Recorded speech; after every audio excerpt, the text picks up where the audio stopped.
Hello friends, welcome to my YouTube channel. इस video में हम बात करने वाले हैं आईजीएमएस पटना में जो बहाली निकला है उसके बारे में बात करने वाले हैं। आईजीएमएस में पोस्ट बीएससी, एमएससी नर्सिंग और बीएससी नर्सिंग, जीएनएम ये सब के लिए बहाली निकला है, उसके बारे में हम बात करने वाले हैं। तो वीडियो को लास्ट तक देखें। इसका एलिजिबिलिटी क्या है, इसमें क्या क्या डॉक्यूमेंट लेंगे और लास्ट डेट कब है, ये सब हम इस वीडियो में बात करने वाले हैं। अगर आप वीडियो पर नए हैं तो चैनल को लाइक कीजिए, सब्सक्राइब कीजिए और ज़्यादा से ज़्यादा शेयर कीजिए। तो चलिए शुरू करते हैं बिना किसी देरी के।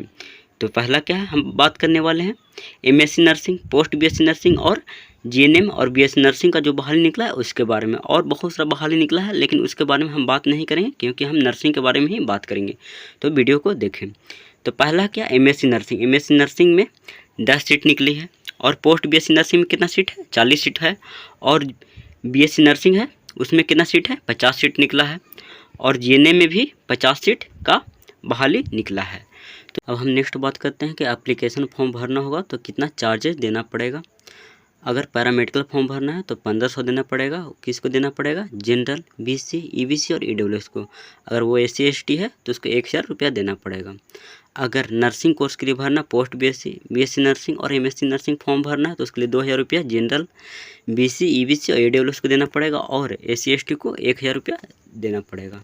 और वही जो एप्लीकेशन फॉर्म देना वो डीडी के थ्रू देना है। डीडी कैसे बनेगा, वो बैंक से बनेगा। और डीडी जो बनवाना है Indira Gandhi institute of medical science Sheikhpura Patna के नाम से डीडी बनवाना है। और उसको स्पीड पोस्ट और कुरियर के द्वारा 19 तारीख से पहले फॉर्म भेज देना है क्योंकि 19 तारीख इसका लास्ट डेट है। ओके, हम नेक्स्ट बात करते हैं इसका एलिजिबिलिटी का। एलिजिबिलिटी क्या है, अगर किसी को एमएससी फॉर्म भरना है तो उसके लिए बीएससी नर्सिंग करना जरूरी है, जो बीएससी नर्सिंग कंप्लीट होना जरूरी है। और 55% मार्क्स से पास होना बहुत जरूरी है। तो ये फॉर्म भर सकता है। अगर बीएससी नर्सिंग किया हुआ है तो उसको 1 ईयर का एक्सपीरियंस होना चाहिए और आईएनसी से होना चाहिए। और वो बीएससी नर्सिंग किया हुआ है तो उसका डिग्री। ओके, और उसका अगर मान लें कि उसको जीएनएम करना है तो उसके लिए पैरामेडिकल, उसके लिए फॉर्म भराएगा, नॉर्मल फॉर्म भराएगा। बीएससी करना है तो नॉर्मल ही फॉर्म भरा जाएगा।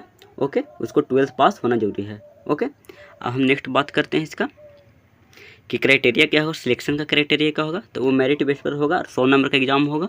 100 नंबर में आपको लाना है। अगर जनरल ओबीसी हैं तो 55% लाना है और एससी एसटी हैं तो 50% लाना है, तो आपका सिलेक्शन हो जाएगा। ओके, अब हम नेक्स्ट बात करते हैं इसका। ये तो बता दें कि उसको कितना फी लगेगा, 2000 रुपये लगेगा जनरल और ओबीसी को, और 1000 रुपये लगेगा एससी और एसटी कैंडिडेट को। इसका लास्ट डेट कब है, 19/9/2024 को इसका लास्ट डेट है।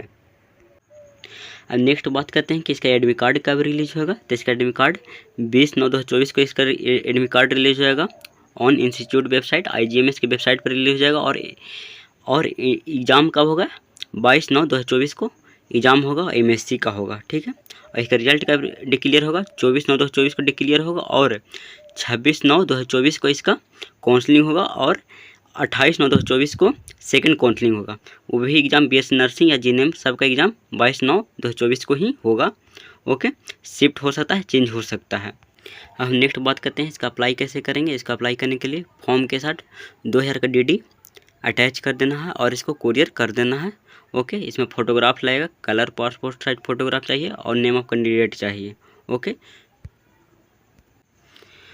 और फॉर्म भरते समय कौन कौन डॉक्यूमेंट चाहिए वो सब बताते हैं। 10 का मार्कशीट चाहिए, passing certificate of 10th examination of date of birth, marksheet of 12th चाहिए। ओके, बीएससी नर्सिंग, अगर एमएससी भरना तो बीएससी नर्सिंग का रजिस्ट्रेशन चाहिए। अगर आपको पोस्ट बीएससी भरना है तो जीएनएम का डिप्लोमा रजिस्ट्रेशन चाहिए। अगर एमएससी भरना तो बीएससी नर्सिंग बताएं। Okay, RN RM registration with any state council होना चाहिए। डोमिसाइल चाहिए, कास्ट होना चाहिए, एनओसी होना चाहिए और NUID नो अटैच होना चाहिए। Work experience certificate with complete detail in chronicle order to follow. इसमें फॉर्म भरना है कि कितना एक्सपीरियंस है, क्या है, कौन सा हॉस्पिटल से, ये सब बताना है। और ये फॉर्म सिर्फ फीमेल ही भर सकती है। और किसी को एग्ज़ाम दिया और हो गया तो एमएससी में एडमिशन लेने के लिए 50,000 tuition fee, 5,000 registration fee OBC और जनरल को। और एससी एसटी रहेगा तो 2500 उसका रजिस्ट्रेशन फी लगेगा। एडमिशन फी 5,000 रुपये लगेगा ओबीसी और जनरल का, एससी एसटी को 2500 रुपये लगेगा। ओके, कॉशन मनी लगेगा, रिफंडेबल जो रहेगा 5,000 रुपये रहेगा, ID चार्ज 2,000 रुपया और मिसलेनियस 3,000 रुपये लगेगा, अदर को SC/ST को 2,500 और एनुअल ट्रांसपोर्ट फी 400 रुपया लगेगा। ओके, और भी इस वीडियो में और कुछ नहीं है, नॉर्मल यही सब है। और आपको ये वीडियो अच्छा लगे तो चैनल को लाइक कीजिए, सब्सक्राइब कीजिए और ज़्यादा से ज़्यादा शेयर कीजिए। Thank you.